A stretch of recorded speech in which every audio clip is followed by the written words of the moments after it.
Selamat pagi, Shalom. Selamat berjumpa kembali dengan Kuntum edisi hari Selasa tanggal 28 Desember tahun 2021.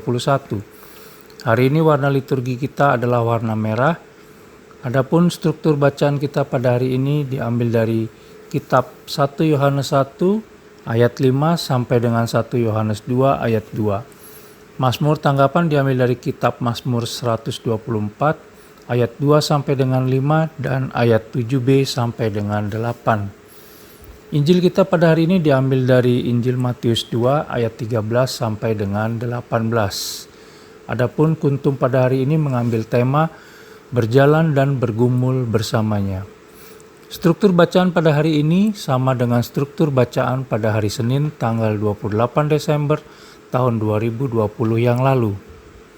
Baik sahabat kuntum yang terkasih, saya akan bacakan Injil kita hari ini yang diambil dari Injil Matius 2 ayat 13 sampai dengan 18. Penyingkiran ke Mesir. Setelah orang-orang Majus itu berangkat, nampaklah malaikat Tuhan kepada Yusuf dalam mimpi dan berkata, "Bangunlah, ambillah anak itu serta ibunya. Larilah ke Mesir dan tinggallah di sana sampai aku berfirman kepadamu. Karena Herodes akan mencari anak itu untuk membunuh dia."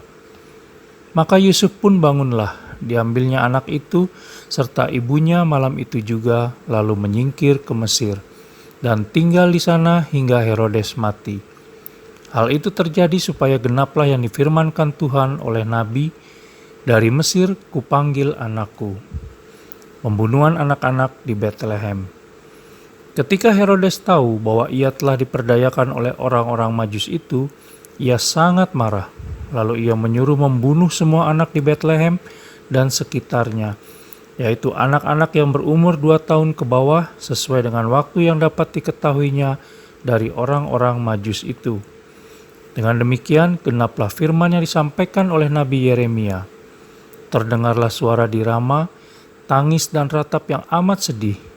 Rahel menangisi anak-anaknya dan ia tidak mau dihibur sebab mereka tidak ada lagi. Demikianlah sabda Tuhan, terpujilah Kristus. Sahabat kuntum yang terkasih, dalam bacaan Injil pada hari ini dan dari berbagai literatur yang ada, terlihat bahwa Raja Herodes lebih mementingkan diri dan ambisi pribadinya. Ia takut jika segala kesalahan dan dosanya selama ini, seperti memutus berbagai perkara secara tidak adil, menindas bangsa Israel, menjajah, membunuh dan merampas untuk memperkaya diri sendiri, akan menggulingkan dia dari tahtanya. Raja Herodes tetap berusaha mempertahankan keberdosaannya daripada menyesal dengan cara membunuh semua anak di Betlehem dan sekitarnya yang berumur 2 tahun ke bawah setelah tahu bahwa ia diperdaya oleh ketiga orang Majus. Sementara di sisi lain, kelahiran Yesus Kristus dalam Natal kemarin membawa 2 konsekuensi dalam diri kita, yaitu yang pertama, menjadi seperti Raja Herodes yang sadar akan keberdosaannya tetapi malah berbalik menentangnya, atau yang kedua, menemukan kedamaian, mengakui dan menyesali segala kesalahan, kejahatan dan dosa-dosa kita selama ini, dan memohon kerahimannya sehingga pada akhirnya Allah Tritunggal Maha Kudus akan mengampuni dan menyucikan kita kembali dari segala kejahatan, kesalahan dan dosa-dosa kita.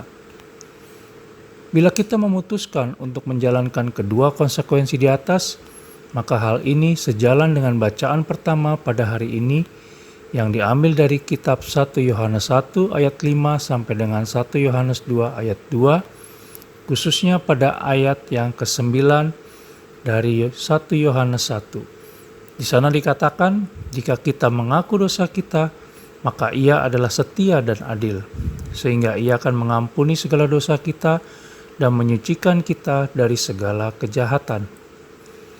Keputusan yang kita ambil selama ini untuk mengikuti Yesus Kristus merupakan sebuah pergumulan yang harus kita jalani setiap hari. Untuk itu, kita perlu berdoa setiap hari dan jangan pernah bergumul dan berjalan sendiri tanpa membawa serta Allah Tritunggal Maha Kudus. Hanya dengan berjalan dan bergumul bersamanya, akan membuat kita tidak pernah salah melangkah dan mendapatkan kekuatan baru setiap hari. Segala air mata dan ratapan akan Ia ganti dengan sukacita abadi. Selamat pagi, terima kasih dan salam.